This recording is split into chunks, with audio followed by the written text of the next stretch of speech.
ಯಾರಿಗೂ ಕಾಣದ ಕಿಲಾಡಿ ಗಿಲ್ಲಿ ನಟನ ಡಬಲ್ ಗೇಮ್ ಬಿಚ್ಚಿಟ್ಟ ಮಾಳು ನಿಪನಾಳ.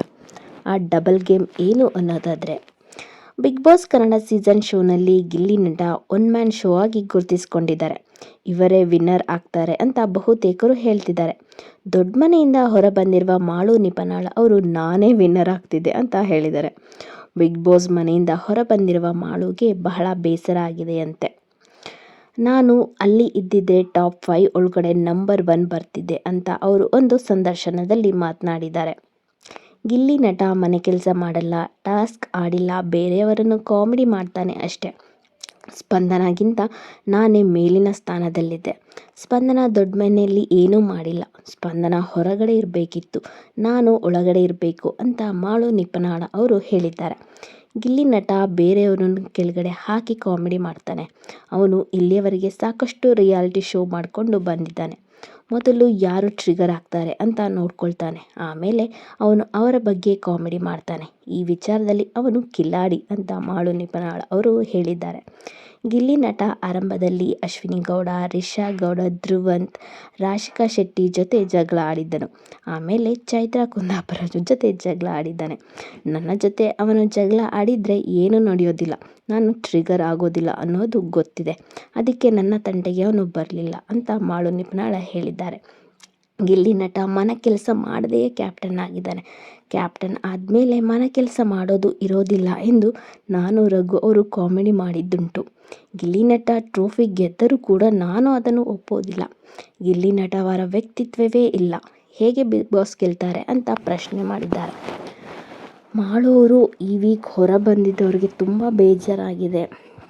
ಬೇಜಾರಾಗಿದೆ. ಅವರು ಹೊರ ಬಂದಮೇಲೆ ಅವರ ಫ್ಯಾನ್ಡಮ್ ನೋಡಿ ಅವರು ಹೇಳ್ತಾ ಇದ್ದಾರೆ, ಇಡೀ ಉತ್ತರ ಕರ್ನಾಟಕವೇ ನನಗೋಸ್ಕರ ಕಣ್ಣೀರು ಹಾಕಿದೆ. ಎಷ್ಟೊಂದು ಕಟೌಟ್ಸು, ಪೂಜೆಗಳು ಎಲ್ಲ ಮಾಡ್ತಿದ್ದಾರೆ. ಇಷ್ಟು ಫ್ಯಾನ್ಡಮ್ ಇರೋ ನಾನು ಹೊರಗಡೆ ಬರೋಕ್ಕೆ ಸಾಧ್ಯನೇ ಇಲ್ಲ. ನಾನು ಇನ್ನೂ ಒಳಗಡೆ ಇರಬೇಕಿತ್ತು. ಒಳಗಡೆ ಇದ್ದು ನಾನೇ ಟ್ರೋಫಿ ಗೆಲ್ತಿದ್ದೆ ಅಂತ ಅವರು ಈಗ ಹೇಳ್ತಿದ್ದಾರೆ. ಹೊರಗಡೆ ಬಂದಮೇಲೆ ಅವರ ಫ್ಯಾನ್ಸ್ ಕ್ರೇಜ್ ನೋಡಿ ಹೇಳ್ತಿದ್ದಾರೆ. ಆದರೆ ಗಿಲ್ಲಿ ಬಗ್ಗೆ ಅವರು ತಪ್ಪಾಗಿ ಹೇಳ್ತಿದ್ದಾರೆ. ಅವನು ಜಸ್ಟ್ ಕಾಮಿಡಿ ಮಾಡ್ತಾನೆ, ಬೇರೆಯವ್ರನ್ನ ಕೆಳಗಡೆ ಇಟ್ಟು ಅವನಿಗೆ ಗೊತ್ತು ಕಿಲಾಡಿ ಟ್ರಿಗರ್ ಆದವ್ರನ್ನೇ ಮತ್ತೆ ಕಾಲು ಎಳಿತಾನೆ. ನಾನು ಟ್ರಿಗರ್ ಆಗಿಲ್ಲ, ಅದಕ್ಕೆ ನನಗೆ ಅವನೇನು ಕಾಮಿಡಿ ಮಾಡಿಲ್ಲ ಅಂತ ಹೇಳ್ತಾ ಇದ್ದಾರೆ. ನಮ್ಮ ಆಳು ಹೊರಗಡೆ ಬಂದಮೇಲೆ ಏನೇನೋ ಟಾಪಿಕ್ಗಳು ಹೇಳ್ತಾ ಇದ್ದಾರೆ. ಯಾರೇ ವಿನ್ನರ್ ಆದರೂ ನಾನು ಅದನ್ನ ಒಪ್ಪಲ್ಲ, ನಾನೇ ಆಗಬೇಕಿತ್ತು, ನಾನಿನ್ನೂ ಒಳಗಡೆ ಆಗಬೇಕಿತ್ತು, ತಪ್ಪಾಗಿದೆ, ಯಾರೇ ವಿನ್ ಆದರೂ ನಾನು ಒಪ್ಪಲ್ಲ ಅಂತ ಏನೇನೋ ಹೇಳ್ತಾರೆ. ಒಂದು ಇಂಟರ್ವ್ಯೂಲ್ಲಿ ಅವ್ರಿಗೆ ಅಷ್ಟೊಂದು ಸಪೋರ್ಟ್ ಮಾಡಿದ ರಕ್ಷಿತಾ ಅವ್ರ ಹೆಸರಿಗೂ ಒಂದು ಸಂದರ್ಶನದಲ್ಲಿ ಆ್ಯಂಕರು ಯಾರು ಗೆಲ್ಲಬೇಕು ಅಂತ ಕೇಳಿದ್ರೆ ಅವ್ರು ಅಟ್ಲೀಸ್ಟ್ ರಕ್ಷಿತಾ ಅವ್ರು ಅಷ್ಟೊಂದು ಸಪೋರ್ಟ್ ಮಾಡಿದ ರಕ್ಷಿತಾ ಅವ್ರ ಹೆಸರನ್ನು ಕೂಡ ಹೇಳಲ್ಲ. ನನಗೆ ಇಷ್ಟನೇ ಇಲ್ಲ, ಯಾರು ಗೆಲ್ಲೋದು ಇಷ್ಟ ಇಲ್ಲ ಅನ್ನೋ ಥರ ಮಾತಾಡ್ತಾರೆ. ಇನ್ನೊಂದು ಬೇರೆ TV ಇಂಟರ್ವ್ಯೂನಲ್ಲಿ ರಕ್ಷಿತಾ ಮತ್ತು ರಘು ಅವರಿಬ್ಬರಲ್ಲಿ ಯಾರಾದರೂ ಗೆಲ್ಲಬೇಕು ಅಂತ ಹೇಳ್ತಾರೆ. ಒಂದೊಂದು ಸಾರಿ ಒಂದೊಂದು ಥರ ಮಾತಾಡ್ತಾ ಇದ್ದಾರೆ.